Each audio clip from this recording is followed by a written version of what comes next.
Welcome to the program. My name is Vince Nigro. On Insights today, William Fox with his latest book, Eat, Move, Laugh. An unbelievable book. It's a Bible. It's something that is worth reading. It's worth listening to the interview. William Fox on Insights today.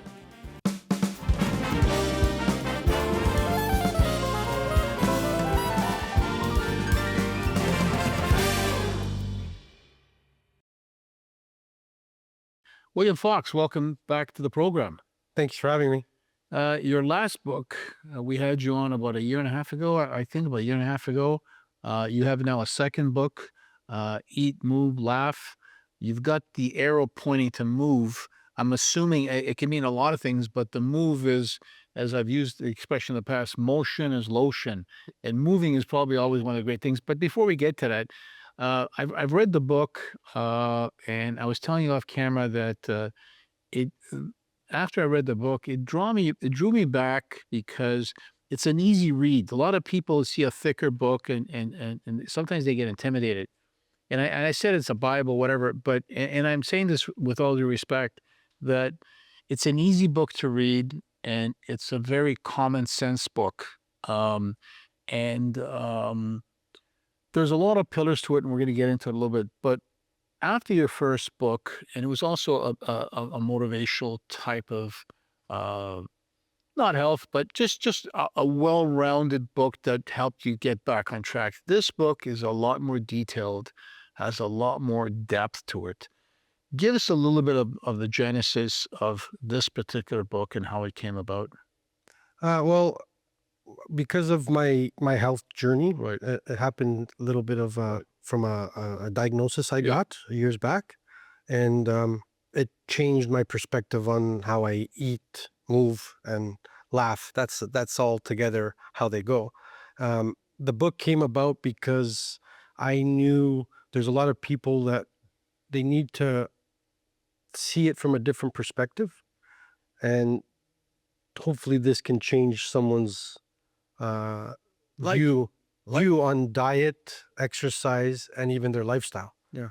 So if they can open their eyes a little bit to a different view, this is not really like a fitness book or really a health book. It's more of an overall. Yeah, I agree with that, and it's if you're looking for a fitness book or health book, it's not that. But what the book is, and how I gauged the book was that obviously you had an illness, you got sick at some point in your life, and a lot of people, when they get sick or whatever, the only thing they think about at that time is to get better. And then when you get better, sometimes they just go back into the same rat race or whatever they were doing before.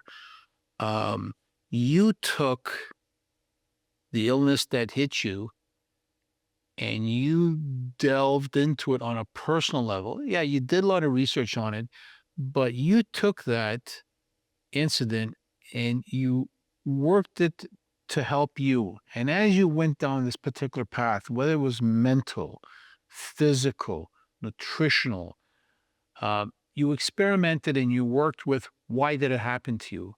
How can I improve it? How can my life continue to live and breathe better?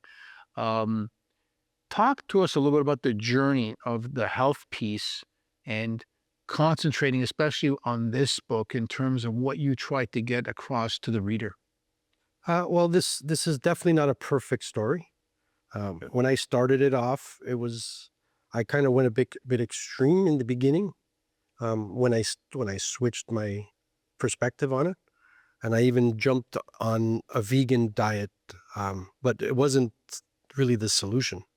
And it might have made things worse from the beginning before it made it better, because a lot of it was processed, a lot of it was still the frozen meats, the mock meats, and so it said plant-based on the label, but it didn't really fulfill the nutritional need from the whole food diet. Right. So it took a lot to get to that, and this talks a lot about it, and hopefully people don't have to go the way I went, because I kind of went a bit extreme in the beginning, and it was not perfect at all. So it kind of gives people a sense of realism because my story is real. It's not something made up. Right. Like my Not health. fabricated. Yeah, It's your story. yeah. It's your story. Just staying on the nutritional piece, there's so much out there, with social media. One day it's olive oil, the next day it's oregano oil, the next day it's creatine. Like there is so much fat out there, so much going on there. How did you um, work the nutritional piece for us? Talk to us a little bit how you tackled it. Like as you said, there's so much out there, and you got to read labels and kind of stuff like that. A lot of these people you see on TV, they go natural, they go get these little farms, they start doing their own chickens and that kind of stuff there. Most people can't do that. You have to live in the real world. You got to live with the stuff that's around you. How did you tackle the nutritional piece? The main thing is whole food. Try to get something that's not packaged.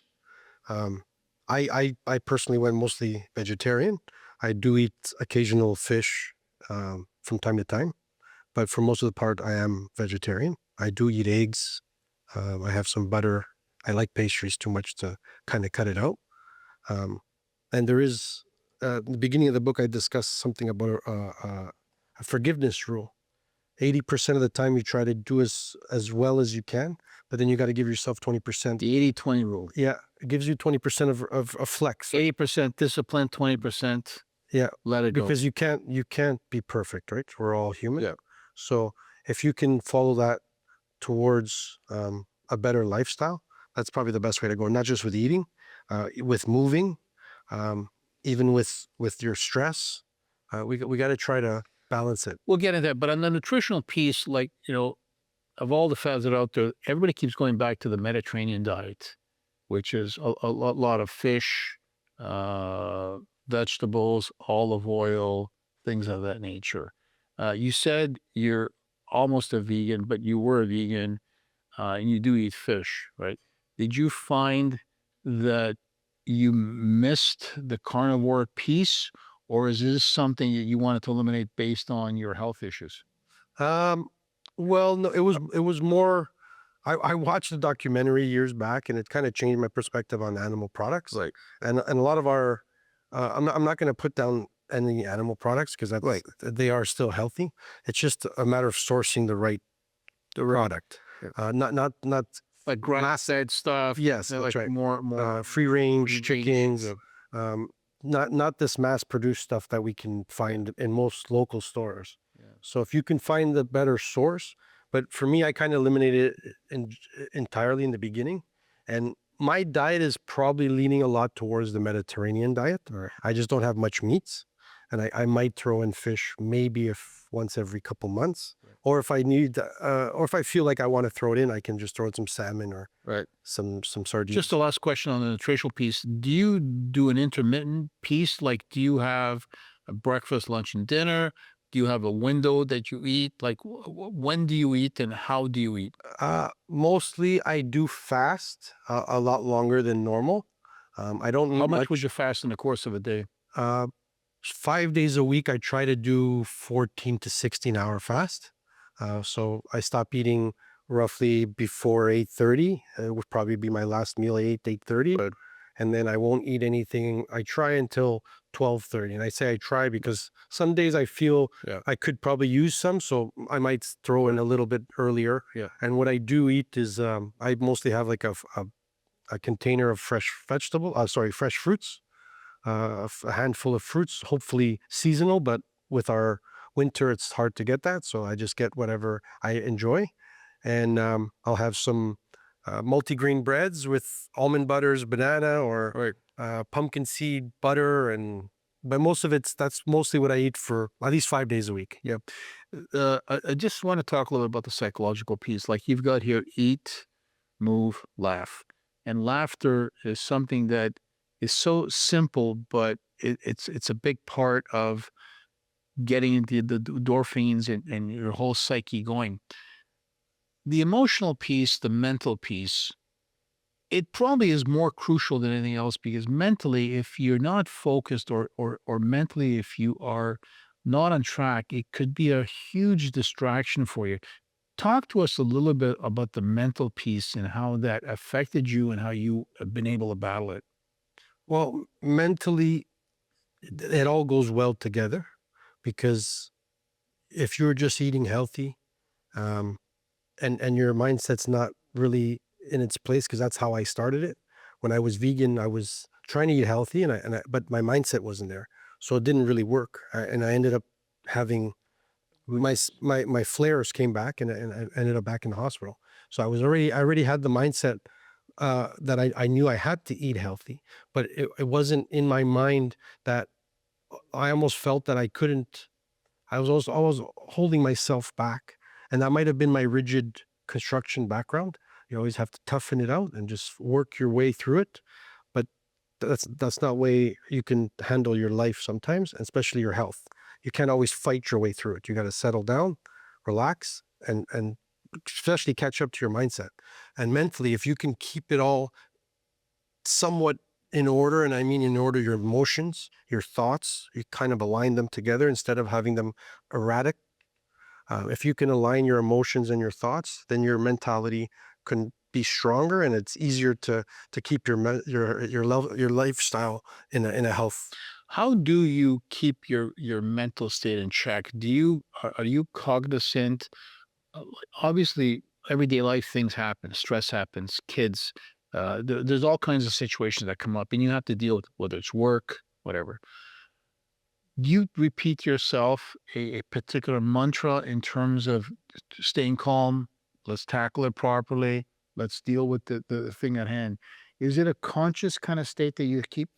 Yeah, I don't have a particular mantra, but when I'm doing certain things, you try to stay present in that moment so that you're not wandering on either your past or your future. A lot of times that's where a lot of the stress comes from. So if you can just be present with what you're doing at that moment, that task at hand, whether you're grocery shopping or if you're just shaving or Yeah, that's the one big thing that I got out of the book, and I was telling you off camera is that after reading the book, um, the one thing that stuck out for me was um, if I'm going to spend time with my family or one of my kids,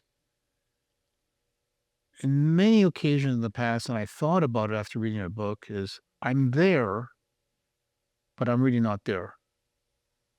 And it came full circle for me where I said to myself, you know what? If I'm going to spend a few minutes with William Fox, I'm going to try to focus my time here with you. We all have problems. We all have issues, whatever. You have to train your mind to stay in that moment and enjoy that moment. And it's like you said to me once before, if you're shaving in the morning or you're showering or whatever, try to make that the best shave you can do or shower because once you go out that door, you got to deal with it at that point. And there's no sense worrying about going out that door way before. So staying in the moment of what you're doing for me was one of the biggest things that I got out of this book. I got a lot of other things, and it's worth picking up the book if you get a chance. Pick up the book; you can get it on Amazon. Um, but staying in the moment for me was a pivotal piece of your book. Talk to us a little bit about that in your experience. well, especially like you said with family.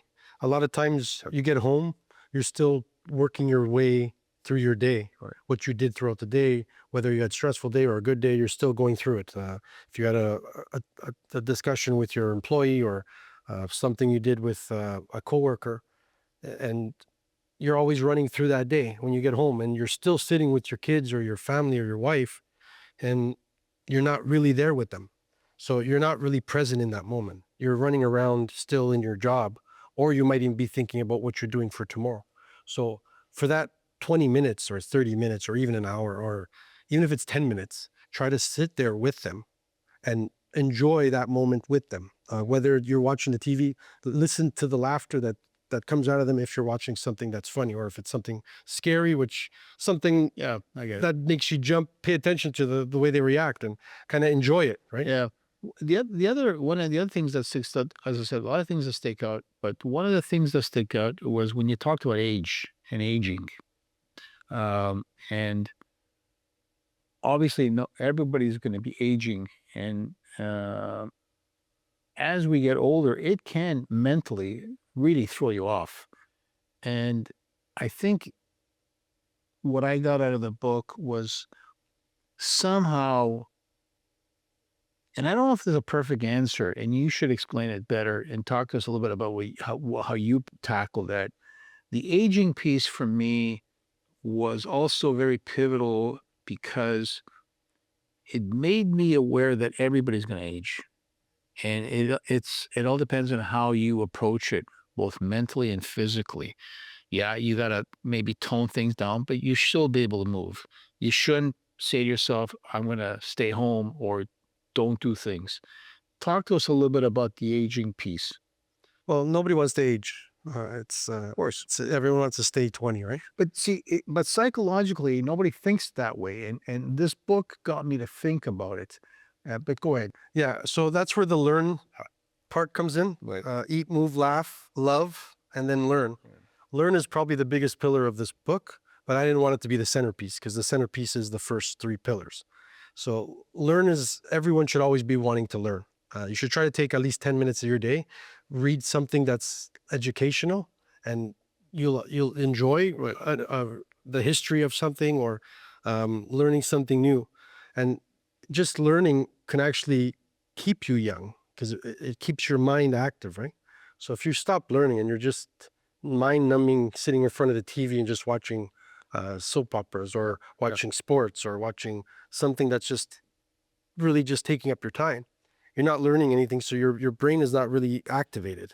So the more you learn, and actually you age slower, the more you learn. So, and again, that's where that chapter comes in.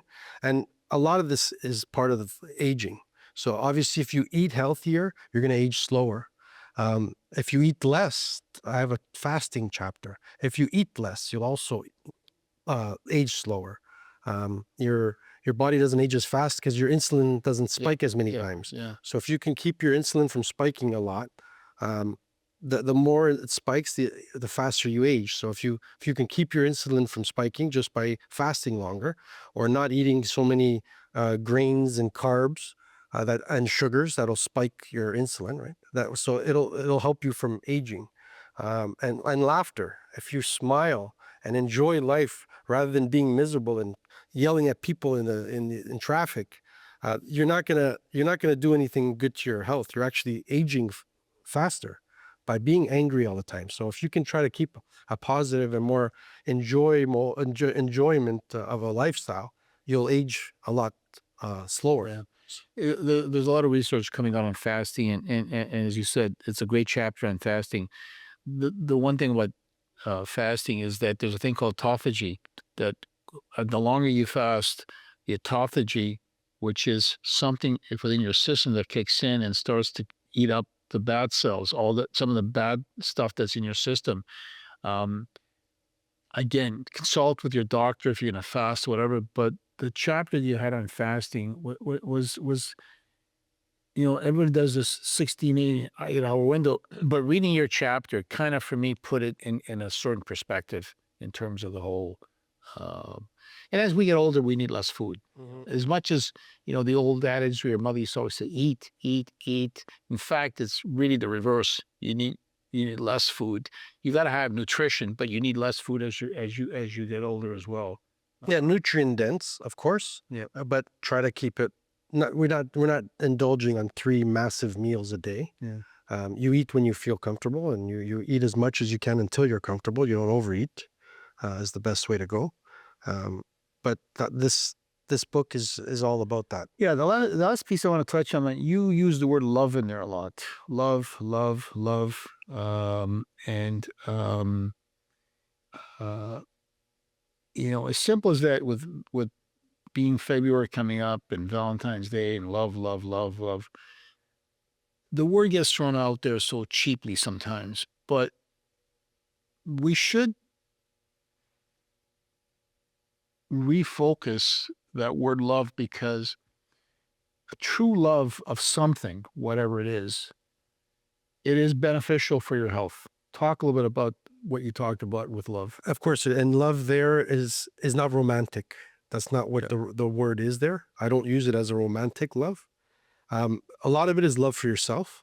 That's what the main part of this is, and it's to learn to accept love as well, because especially in my background, you're supposed to be the provider. You're the father of the house. So you're supposed to be the tough one, and you're not really supposed to cry or and show emotions. And um, the love was to almost kind of let my guard down so I can accept love for my family more, and love for myself. And the most important is because at the end of it, if you don't love yourself, the people around you won't love you either. So if you want it to multiply to yourself, you have to love everything around you, yourself, the people around you, the things around you. It's better to love it than to hate it, right? Yeah. So Finally, as I said at the top, this is your second book, very substantive, a lot of thought process going into it. Uh, what did you learn after you did this book? Give us a little bit of your personal uh, feeling after you accomplished this book. um, a lot of it goes into presence. I learned to take my life and live by the day that's at hand. I'm trying not to see too far into the future. Obviously, we have to plan our lives, but um, I used to have a plan or a life plan for myself where I saw myself where I was going to be in 10 Yeah, you were years. manifesting your yeah. But it's hard to really judge that. But what you got to do, and a lot of this after writing this book made me realize, is what you do in the next 24 hours will get you where you think you can be in 10 years or in 1 year or 6 months or whatever your plan could be. So take these 24 hours as best you can, learn what you can, a better skill, some more knowledge, love the people around you, eat accordingly, and move. It doesn't have to be aggressive. We didn't really talk much about the move aspect, but I talk a lot about just slow walking and stretching.